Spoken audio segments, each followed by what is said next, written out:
Hey guys, what's up? And servers MadSeason are still here, back down, with by the another way. video for you. The winner of this month's poll is the Profession Picking Guide for Classic World of Warcraft. Okay. So we're sort of continuing my beginner guide series here. I started with races, and then I did classes. Good. So today, professions. Following the scheme with my other videos, I'll try to cater more to the beginners into the classic scene. So just going over the basics here about what each profession is, and maybe some highlights and popular items of each one, their gold making potential. Whoa, and those also are good maybe items some for me. Wait a highlights second. and popular items of each one. So I'm gonna get this one. I'm gonna get this one. I'm gonna get this one. And I don't need that one because fire resistance is a waste of fucking time. I don't need fire resistance for Molten Core. I just do it. Their gold making potential, and also strengths for both PvE and PvP. And I'll also throw in my personal picks for each class at the end. The first thing I'll say is that professions as a whole are much more substantial in Classic compared to I like current. that word, substantial. Is the best way that I can put it, I guess. It is a bit counterintuitive. More and more recipes have been added over time, so how is it more substantial in Classic? Well, we'll get to that for each profession, but in general, point one is that this was still before the age of hyper-balance, where everything must be 100% even with each other. There are items that only certain professions could use, and they'd give you a monstrous edge in both PvE and PvP. And point two is, with gold being so hard to... Engineering is the only profession. Like in vanilla WoW, you really only have one profession to choose. Because engineering is expected. Like, you should have engineering. If you don't have engineering, you're dumb. Come by in general. In the modern game, you kind of get gold passively just by playing the game through world quests or table missions, generous vendor prices, and so on. But back then, it's a struggle, so these professions are going to be vital. And point three is that some of them are quite grindy and difficult to level, which is just exacerbated by point two. So knowing what you want and what each one gives will save you a lot of time and money down the road, so you're not constantly switching around. We have 12 in total, and that's 9 primary and 3 secondary. Let's start with the primary professions first, specifically gathering, and work our way up from there. First up, we have the skinning profession. As you'd guess, you skin your slain enemies and harvest their precious hide. It's commonly paired. I genuinely thought he put the picture up of me there. For just like that split second, I thought that was me. With the leatherworking profession, where you can craft various leather and mail armor pieces. More on that later. But overall, it's not too different from the current game. I guess that maybe a unique quirk is that they're pretty vital for raid progression actually. You need to skin the broodmother of the black dragonflight, Onyxia, to harvest her scales, and those are used by leatherworkers to make a special cloak that allows players to survive the Nefarian fight in the Blackwing Lair. To skin her, you need to have a skill of 315, so with the cap being 300, you have to get special items and enchants to get you there, so there's more to it than just right-clicking enemies. That was so fucking cool. Like, can we talk about how fucking cool that was? Like, do you have to have special items to, like, increase your skill of skinning? Like, I mean, I don't know. I thought it was just awesome. Like, I don't... Oh, man, dude. It's just, I don't know. Everything was in the game for a reason. There's, like, a certain level... I don't know, man. It's just so good. Like, I genuinely... I don't know how... It's, you know how, like, people will look at, like, a pineapple and use it as evidence for God because there's no way that a pineapple could just randomly begin to exist? Because it's like, how the fuck does a pineapple happen? You know what I'm saying? Like, and just like different, like massive, like just completely like perfect structures and things in the world that happen. And it's like, how the fuck could this ever happen if it wasn't divinely inspired? That's how I feel about Classic WoW. There are so many of these perfect things that happened. It's like God must have made this game. Like, it must have been like, it's like, you know, whenever they say that writing down the Bible was like divinely inspired by God, I think Classic WoW was the same thing. You're going to want at least one Master Skinner along with your raids, Serious? because there are so many skinnable enemies that would otherwise simply waste away. So overall, a very important profession to have. Next up though, we have mining, which is commonly paired with blacksmithing and engineering. And blacksmithing. Same sort of deal here. It's not hugely different from the current game. You go around and harvest various mining veins spread throughout the world. A minor difference being that each vein has multiple hits, so they're a bit more time consuming. Y'all ever go to one of the fucking mines and then somebody else is mining and you start spam clicking it, then you start mining it and you get their fucking ore? Whew! That was good. I love that shit, man. I would do that all the time. To harvest, and combine that with the fact that back then you could actually fail at gathering, and the increased gathering time in general could mean that you'd be clicking on the damn thing for like a minute. Their special resource is Dark Iron, which can be found in the Molten Core raid, although it's not exclusive to the zone. But you make bars from this, and blacksmiths need those to make some fire-resist gear, which is crucial for raid progression. Molten Core is like amazing for smelting them requires a bit of work though, as you have to complete a quest to learn the recipe, and you can only smelt them at the Black Forge, which is located deep inside the Blackrock Depths dungeon. There's also the Elementium ore, which you don't mine, but rather you loot off the technicians in the Blackwing Lair raid. But to smelt them, you have to be a miner. You learn the recipe from the elemental shaper Crixix, who's a hostile NPC found in the same raid, but if you have a priest, you can mind control him and converse with him, and he'll teach you the recipe. I thought you just killed him and he dropped the thing. Elementium is most notably used for the creation of the Thunder Fury legendary, what the fuck? Really? which is the best tanking weapon in the game for Classic. Yes, it is. So again, another crucial profession to have in your guild. I'm getting it, by the way. And as for herbalism, for those who feel more at home frolicking through a field of flowers, this is the profession for you. This is typically paired with the alchemy profession, I'm gonna get on a and this is largely unchanged from the current game in terms of functionality. You go around picking flowers, that's pretty much it. A frustrating thing is that just like mining, you can actually fail at picking them up. That's great. Don't even ask me how that works. Maybe you're a bit too manly like me, so you have to focus your thoughts on more feminine things to properly pick them up. That's a big boy. But your big endgame material will be the Black Lotus, which is used for high-end flasks, and an item called the Gurubashi Mojo Madness, which you need for an optional boss in the Zul'Gurub upgrade. Damn, I guess one thing to say is that back then, you could only track one resource at a time on your minimap.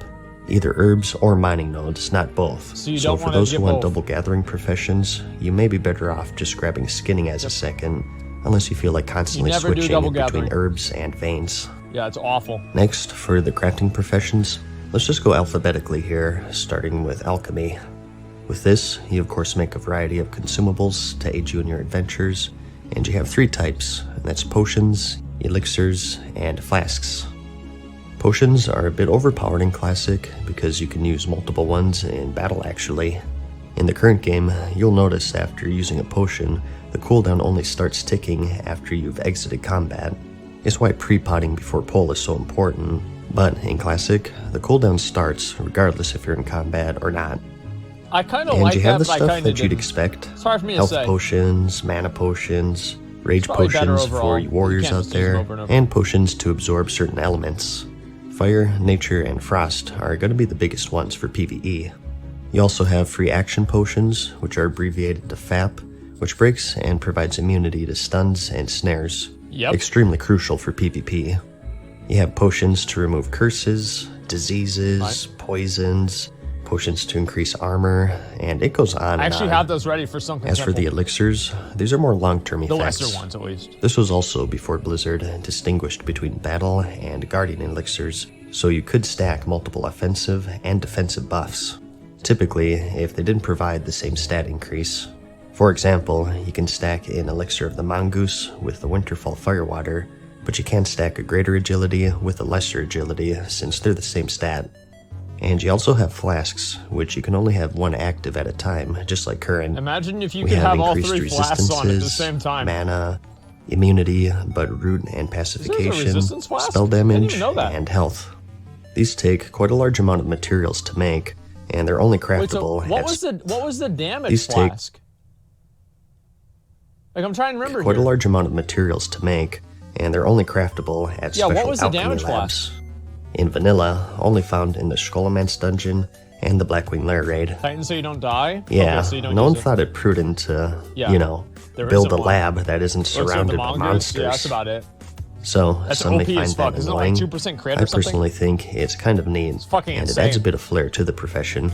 It makes you think twice before blindly popping flasks, and it gives them more value on the auction house since you have to go so out of your way. Yep.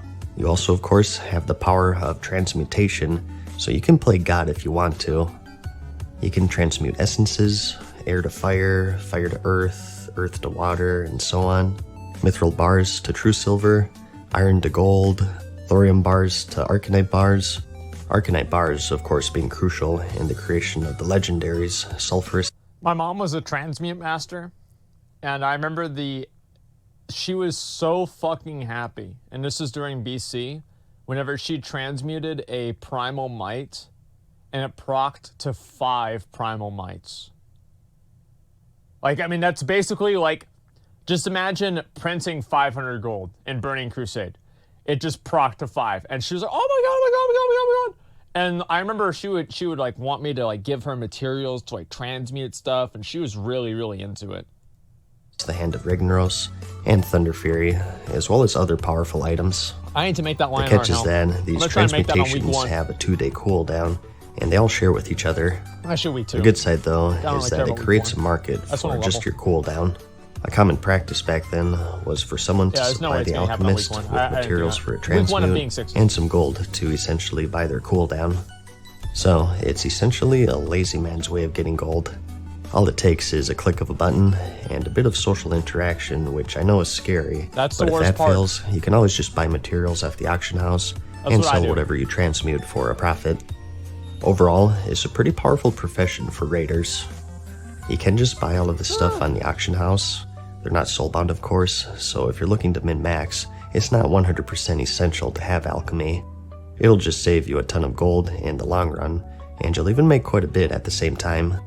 Like I said, I think, I mean, like, yeah, all the professions besides engineering, like, don't really give you anything particularly unique, except for a few things that aren't really that relevant in endgame, as far as I know, whenever I think about it. But I think that just for, like, the fantasy and, like, I don't know, everything, I am going to be a blacksmith in Classic. Like, I just like that the most. it's definitely the lazy man's way of making gold. Yep. I myself am planning on getting it on a plethora of characters and keeping stocked up on materials, so every 2 days I just cycle through them all and click a button to collect some gold. Good profession.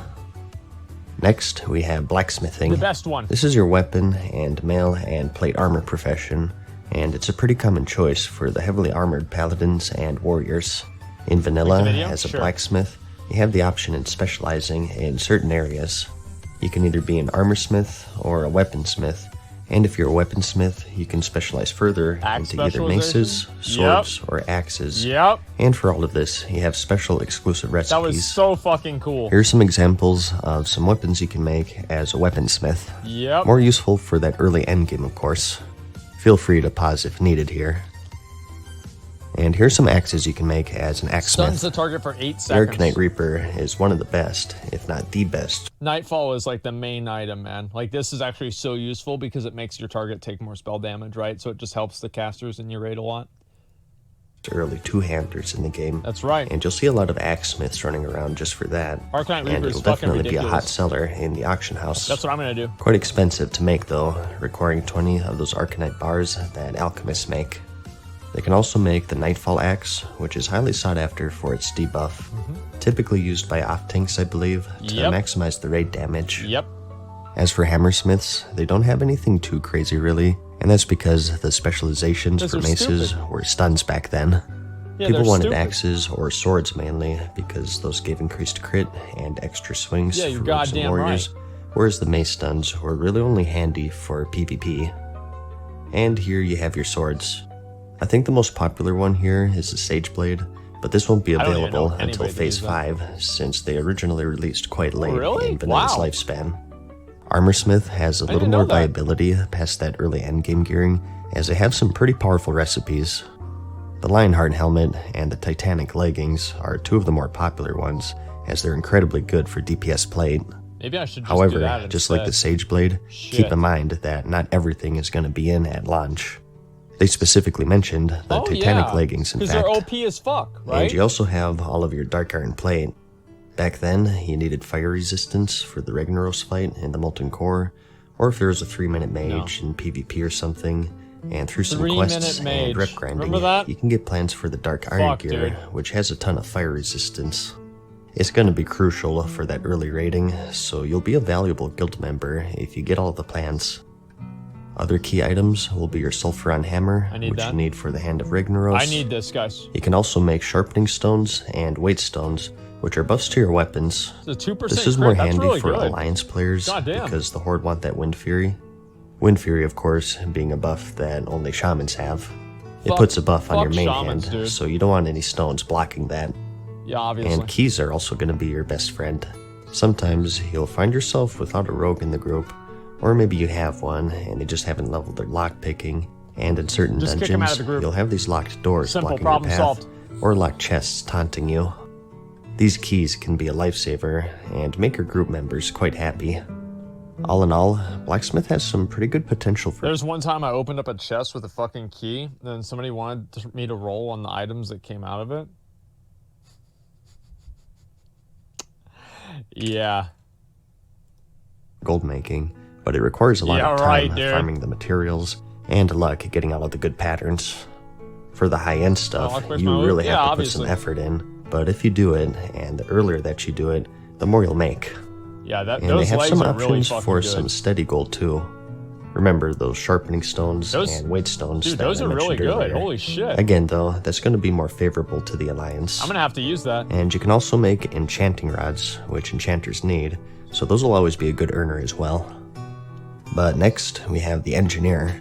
Those who like messing around with silly gadgets and explosives will find themselves quite at home with this profession, and many would agree that it's, quote, the best one for min-maxers. We'll get into that in a bit. The Field Repair Bot is present in Classic, and it's just as useful as ever. Even more so, in fact, since there aren't any repair mounts. That was the best thing they ever added, was a repair mount, for any raiding guild back then. It was amazing. They can also make a selection of guns and ammo, making it an appealing choice for hunters. I remember I made this gun was dubbed the Super Soaker in my guild for obvious reasons. And here you have your hunter ammo. You'll be needing plenty of this, as you burn through it faster than you'd think. Keep in mind that even if you don't use guns, there exist NPCs in your main city that trade bullets for arrows, making this an appealing choice for even bow wielders out there. Really? I didn't even know that. They can also make a helmet for underwater breathing, which is more useful in Classic due to the shorter breath timer in general. And you also have a selection of trinkets, which is notable since good trinkets are much harder to come by in Classic. Holy shit, yeah. My favorites were the elemental ones where you could reflect spells. Oh, I always kept an ice reflector on hand for those pesky mages. And the fire one is especially useful if there's a 3-minute mage gibbing you. Yep. You also have the goblin jumper cables, which can sometimes bring a player back from death. Being a rogue who's quick with the vanish when things went awry, this saved quite a few corpse runs for my party, I'll tell you what. It's also great for a hunter who feigned death. And we also have the stun bombs. As an engineer, you have access to a variety of grenades that deal some AoE damage, and also incapacitate your enemies. 500 damage? There are a bunch of different ones, but as I remember, most people stuck with the iron grenades, since they were the most cost-efficient. There are higher level ones that do more damage, but they cost an arm and a leg to make, so it really depends on how much you're willing to invest there. So these are absolutely crucial for PvP, that's crazy, but they're still pretty good for PvE as well.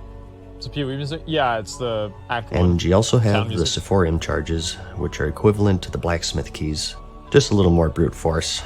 Bombs are better. Similar to Blacksmith, you have different expertises to choose from. Just 2 this time, and that's Gnomish or Goblin.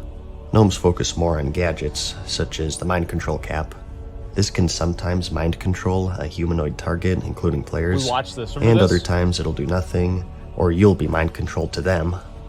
The Battle Chicken is quite nice, as it occasionally provides an attack speed buff to your group, 5% for 4 minutes, making it another appealing choice for endgame raiding. Wait, what? This is going to be a must for min-maxers and high-end raiding guilds. What the fuck? And you also have the Rocket Boots, which are a classic. Wow! These, of course, give you a really good speed boost, lasting for 20 seconds. The death ray trinket is another popular choice, requiring a decent cast time, but delivering some big burst damage to your target, even capable of fucking critting. Windows Movie Maker It's shit. more used for PvP since it's all about that burst. The only downside being that dude it does just got drain some fucking of your deleted. life. Most of these gadgets do have their downsides because they can fail in spectacular ways. The boots can give you a fear effect, the mind control cap can reverse like I mentioned, the belt can banish you for 20 seconds, and so on. Another downside is that really a lot of this seem as stuff bad. is equipped, meaning that you have to forego your normal equipment and lose some vital stats. I think that makes it more But fun. you can also make a teleporter to Gadget-san as a gnomish engineer. With traveling being so time-consuming in Classic, stuff like I'm this actually is gonna going to be be all the engineer more just for that, valuable, so this is going to be a must if you decide to go gnome. A benefit of this is that it's pretty close to Silithus, so it's a big time saver when the gates of Ahn'Qiraj open up. And as for goblin engineering, as I said, these guys specialize in Not as big of a time saver as pretending to be AFK and waiting for your guild to summon you. bombs. They also get some rocket boots, which are arguably worse than the gnomish ones. Yeah, those go because fast if they as fail, fuck, I'm they pretty break, sure. and you have to craft new ones Wait, all over what? again. There was a bug that you could use to bypass this, but since Really? they said Official Classic won't be That emulating a lot sucks. of these exploits, I wouldn't count on this Oh my making it to God. the game. Their helmet is the rocket helmet, which is basically a charge and a 30-second disorient Stupid fucking and a little goblins, stun man. to yourself. What do you expect? You saw this all the time in the old PvP videos, and it's going to be a lot of people's main reason for going Goblin. Goblin Yeah, this is what engineers people get were the using Everlook before. teleporter, which brings you all the way to Winter Spring. Not as useful in my opinion than the Gadget-Sam one, since there aren't any raids nearby really. It is kind of close to Ashara though, which holds Azurgos, and with Winter Spring being a higher level zone than Tanarus, it's also a better spot for high level herbs and mining nodes and whatnot, so maybe a bit faster for farming. But another popular item of theirs is the Goblin Sapper Charge, which deals some damage to yourself, but also to everything around you. That is so fucking OP, dude. Like, this sapper charge is ridiculous. Like, especially whenever it's so fucking dumb, man. Like, I'm gonna use these as soon as I get the ability to, and you can just fucking delete everybody. Yeah, it's pronounced herbs, right? That's why there's the H at the beginning. Herb. Okay, 1 second here. Like this, how can I confirm? I don't need you to confirm that people are using my girlfriend's picture as clickbait on Pornhub, okay? I'll just take your word for it. You don't need to follow up with that. Thank you. 450 to 750 in fact, which is quite a lot, It's not and a with a big deal. 5-minute cooldown. You may be hollering that this is imbalanced and that engineers have an obvious edge here. They do. But again, it's just part of the game Well, they do. before everything had to be 100% balanced Yeah, with they're each better. other. Engineers Those are of you better. who've been paying close attention Get mad. may have noticed that while these recipes require certain specializations to learn, most don't require them to use. You can switch specializations in Classic, either by relearning it entirely, or by using a special book that was introduced in patch 1.10. So Really? some people, if they choose, can make these gnome or goblish only then they trinkets or swap back items, over. and then switch to the opposite specialization. Shit, dude, I had no idea. This is kind of getting out of the scope of the video though. Like I said, I just wanted to cover the basics, and if I keep going, I'll keep you here for like 3 hours, so let's move on. All of this is to say though, engineering has just amazing potential in Classic due to the unregulated nature of the game back then. It's going to be quite a Unregulated. popular choice for both I like that. PvE and PvP, and the only downside really is their gold making potential. It isn't hopeless, expensive but you as can do a fuck, lot man. better with other professions, I feel. Engineering, when I played it back then, was always just a gold sink rather than an earner, because you constantly have to make these bombs as you use them up, Damn. and a lot That's of the really items good. that you make That require arcane bomb? engineering to use, Holy which hurts the shit. demand. There's not much point in buying engineer stuff if you can just make it yourself. For the Obviously. most part anyways. There are some exceptions. I think that a majority of people will go gnome, in which case the sapper charge will be a good earner I'd say that's since they probably can true. make it themselves. Yeah, Gnomish is superior. Remember, you can switch from gnome to goblin after you make your gadgets and get the best of both worlds, but not everyone is going to know about that. And engineers can also make the best fishing lure in the game, which you need for high level fishing. And they can also make the salt shaker, which is required for leatherworkers That's required to make for my one of their stream. crafting materials. So, again, another great profession, and I have a lot more to say, but I've spent way too much time on this one already. There are plenty more handy Just say it's gadgets the best that I haven't profession. mentioned, It's simple. but I'll It just is. have a link It's the to best them in the profession. Problem description, solved. so you can go through that yourself. This is about the halfway point, so we'll probably call it a video right here. I still have 18 enchanting, slot bag. leatherworking, I need to get that, man. tailoring, and all of the secondary professions to cover, along with my personal picks for each class. Yep. But we'll continue that in part 2, which I'll have linked in the description whenever it's finished. Sorry to cut you off, but I kind of need a break here. This is quite the lengthy subject, and I still want to be fairly thorough, so I'd prefer to have it in 2 parts. That's a lot of stuff Regardless, to though, talk about in I hope you professions found the for video Classic, helpful though. so far. There's a lot. Like it if you liked it. There's a and I'll video see you right in the there, next okay, one. guys? Peace.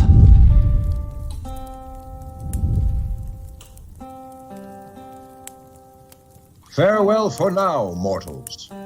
We hope you enjoyed today's video. See you again soon. So let's go down and we'll look at the comments real quick. Sorry, my voice might sound different. Clickbait only took you 9 minutes to tell me social interactions necessary. Literally unplayable. That's true. Let's see. Corrupted Ashbringer icon, bottomless bag.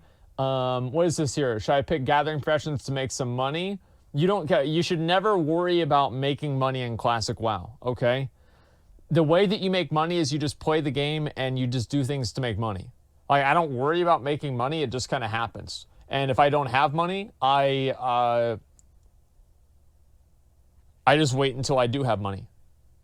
Like, I don't know. I never really worried about making money in Classic WoW. Streamer benefits? Well, this is like, I'm talking about me from like back in the day, right? In 2006, I didn't have any streamer benefits. I was just a clown. Begged the fans. I never begged anyone for money in Classic WoW. I never did that. Now, I would figure out different ways to get money from other people, but I didn't actually beg for money. Back then, I played the game like a normal person. It wasn't really until Burning Crusade that I really kind of, I really started turning into a real piece of shit.